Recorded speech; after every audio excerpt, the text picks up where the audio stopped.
ஜுனைத் பக்தாதி ரஹ்மத்துல்லாஹி அலைஹி அன்னவர்கள் தன்னை தாழ்த்தி கொண்டதின் காரணமாகத்தான் பெரிய விலாயத்துடையவர்களாக ஆனார்கள். ஒருவரை பெரிய பயில்வானவர்கள், குஸ்தி போடுகின்ற பெரிய பயில்வான், அவர்களை வெற்றி கொள்வதற்கு யாருமே கிடையாது அந்த பகுதியிலே. அவர்களை நம்பி அரசர் அறிவிப்பு செய்திருந்தார், இவர்களை யார் வெற்றி கொள்வார்களோ நான் தகுந்த தன்மானம் தருவேன், அவர் விரும்பியதை எல்லாம் கொடுப்பேன் என்று அறிவிப்பு செய்திருந்தார்.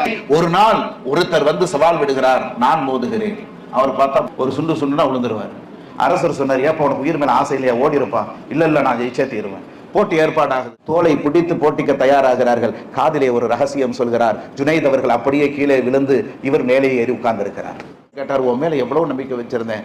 இல்ல அரசே, அவர் வந்து காதுல சொன்னாரு, நான் நபி ஸல்லல்லாஹு அலைஹி வஸல்லம் வாரிசு, அந்த குடும்பத்தை சேர்ந்தவன், அகல வைத்து எங்க வீட்டுல பல மாத காலமாக என்னங்க அடுப்பெரியல வறுமையும் பட்டினியுமா இருக்கிறோம்.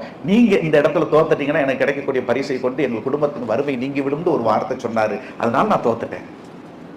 கால் போன போக்கில் வந்து மரத்தடியில உட்கார்ந்தவங்க அவங்க என்ன செய்யறாங்க, அப்படியே கொஞ்சம் கண்ணை சர்றாங்க. ஸல்லல்லாஹு அலைஹி வஸல்லம் கனவுல வந்து சொன்னாங்க, ஜுனைதே, என் குடும்பத்தை சேர்ந்தவருங்கிறதுக்காகவா உங்களுடைய அந்த பதவியை நீங்க விட்டு கொடுத்துட்டீங்க, உங்களுடைய திறமையை விட்டு கொடுத்துட்டீங்க, அல்லாஹ் உங்களை உயர்த்துவானாக அப்படின்னு துஆ செஞ்சாங்க. அன்றிலிருந்து மடை திறந்து வெள்ளம் போல் ஞான ஊற்றுக்கள் கொட்டியது. அவர்களிடம் ஒருவர் பையத்தாக இருந்தார், ஒரு ஆலிம் பிறந்தார். அதற்காகத்தான் இந்த செய்தியை சொல்ல வருகிறேன். கிட்டத்தட்ட 10 வருட காலமாக பையத்தாகி இருந்தவர். அவர் போய் ஜுனைத் ரஹ்மத்துல்லாஹி அலைஹி உங்கள்கிட்ட கேட்டாங்க, நீங்க 10 வருஷமா உங்களை நான் பார்த்தேன், உங்களை பத்தி பெரிய அவுலியான்லாம் சொன்னாங்க, ஆனா ஒரு கராமத்து கூட உங்கள்கிட்ட நிகழலையேன்னு சொல்லி கேட்டாங்க. அவங்க சொன்னாங்க, கராமத்தை பார்க்கறதுக்காக நீங்க வந்தீங்களா? இந்த 10 வருஷ காலமும் முன் சுன்னத்து பின் சுன்னத்துகளை நான் விடாமல் தொழுது வருகின்றேனே, அது பெரிய கராமத்து இல்லையா என்று கேட்டார்கள்.